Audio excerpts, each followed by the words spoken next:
নমস্কার।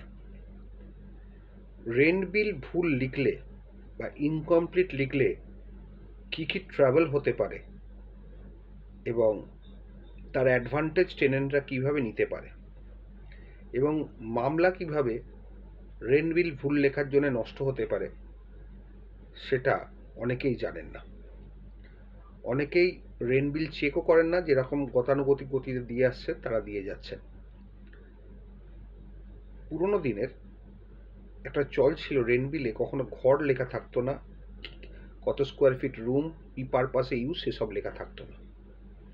শুধু premises number দিয়ে রেন্ট বিল তৈরি করা হতো আগেকার দিনে, এবং সেটাই অনেক সময় চলে এসছে। অনেকে সেগুলো খেয়ালও করেননি, সেই রেন্ট বিলই বংশ পরম্পরায় ইস্যু করে যাচ্ছেন।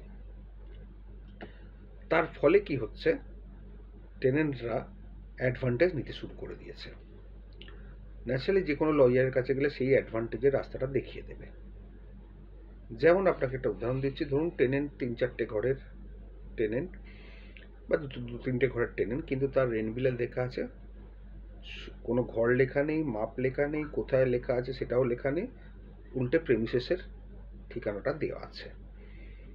সেখানে টেনেন্ট যদি মনে করেন, টেনেন্টের লয়ার যদি সেরকম বুদ্ধিদীপ্ত হন, তাহলে তিনি ডিক্লেয়ার করে দেবেন যে পুরো বাড়িরই টেনেন্ট, এবং সেই বেসিসে ভাড়া দিচ্ছেন।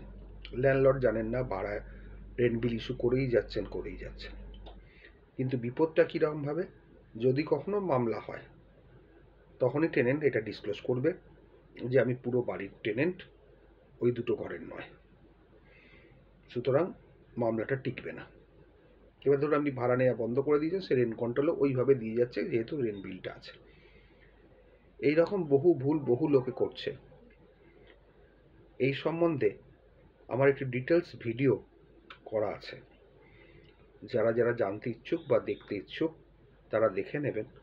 ডিটেলস ভিডিওটা আপনারা যদি ফলো করেন তাহলে কিন্তু অনেক কিছু জানতে পারবেন, নিজেকে রেকটিফাই করতে পারবেন এবং ভুলগুলো শুধরে নিতে পারবেন। না হলে কিন্তু যারা ল্যান্ডলর্ড তারা বিপদে পড়ে যাবে আর টেনেন্ট অ্যাডভান্টেজ নিয়ে বেরিয়ে যাবে। ভালো থাকবেন, লং ভিডিওটা নিশ্চয়ই দেখবেন। ধন্যবাদ।